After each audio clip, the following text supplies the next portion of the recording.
السلام علیکم ورحمۃ اللہ وبرکاتہ۔ آپ دیکھ رہے ہیں بزم مزمل۔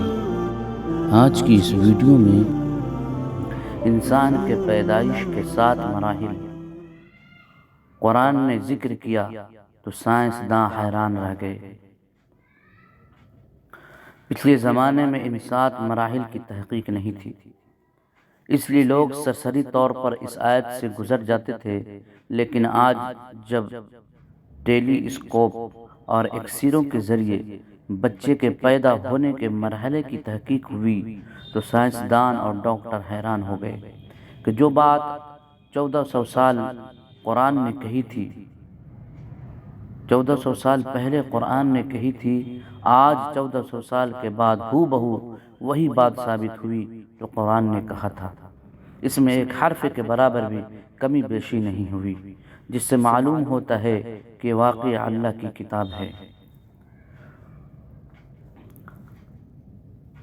انسان کی پیدائش پر ارشاد ربانی ہے، وَلَقَدْ خَلَقْنَا الْإِنسَانَ مِنْ سُلَالَةٍ مِنْ طِينٍ ثُمَّ جَعَلْنَاهُ نُطْفَةً فِي قَرَارٍ مَكِينٍ ثُمَّ خَلَقْنَا النُّطْفَةَ عَلَقَةً فَخَلَقْنَا الْعَلَقَةَ مُضْغَةً فَخَلَقْنَا الْمُضْغَةَ عِظَامًا فَكَسَوْنَا الْعِظَامَ لَحْمًا ثُمَّ أَنشَأْنَاهُ خَلْقًا آخَرَ فَتَبَارَكَ اللَّهُ أَحْسَنُ الْخَالِقِينَ۔ ترجمہ: اور ہم نے انسان کو مٹی کے خلاصے سے پیدا کیا، پھر ہم نے اس کو ایک ٹپکی ہوئی بوند کی شکل میں ایک محفوظ جگہ پر رکھا، پھر ہم نے اس بوند کو جمے ہوئے خون کی شکل دے دی، پھر اس جمے ہوئے خون کو ایک لوتھڑا بنا دیا، پھر اس لوتھڑے کو ہڈیوں میں تبدیل کر دیا، پھر ہڈیوں کو گوشت کا لباس پہنایا، پھر اسے ایسی اٹھان دی کہ ایک دوسرے ہی مخلوق بن کر کھڑا ہو گیا۔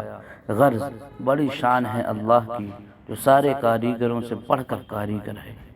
اس آیت میں بیان کیا گیا کہ 7 مراحل سے گزر کر آدمی انسان بنتا ہے، پھر جوان ہوتا ہے۔ ان میں سے صرف ایک مراحل کا یہاں پہ تشریح کی جائے گی۔ وَلَقَدْ خَلَقْنَا الْإِنسَانَ مِنْ سُلَالَةٍ مِنْ طِينٍ۔ ترجمہ: میں نے انسان کو مٹی کے خلاصے سے پیدا کیا۔ مرد کی منی کھانے پینے سے پیدا ہوتی ہے اور کھانا اور غذا مٹی سے پیدا ہوتی ہے، اس لیے اللہ تعالیٰ نے فرمایا کہ میں نے انسان کو مٹی سے پیدا فرمایا۔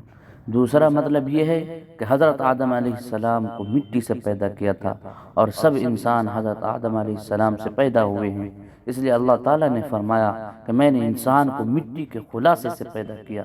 چونکہ مٹی کھانے سے بنتی ہے اور کھانا مٹی سے بنتا ہے، اس لیے کہنا بالکل ٹھیک ہے کہ انسان کو مٹی کے خلاصے سے پیدا کیا۔ سلالتن کا ترجمہ کسی چیز کے خلاصے، کسی چیز کا نچوڑ ہے۔ اب یہ تحقیق ہوئی کہ منی کے قطرے میں باریک باریک کئی لاکھ کیڑے ہوتے ہیں۔ جو منی کے قطرے میں سفید ذرات نظر آتے ہیں، یہ سب باریک باریک کیڑے ہوتے ہیں، اور انہیں میں سے ایک کیڑے سے پورا انسان پیدا ہوتا ہے اور باقی سارے کیڑے ضائع ہو جاتے ہیں۔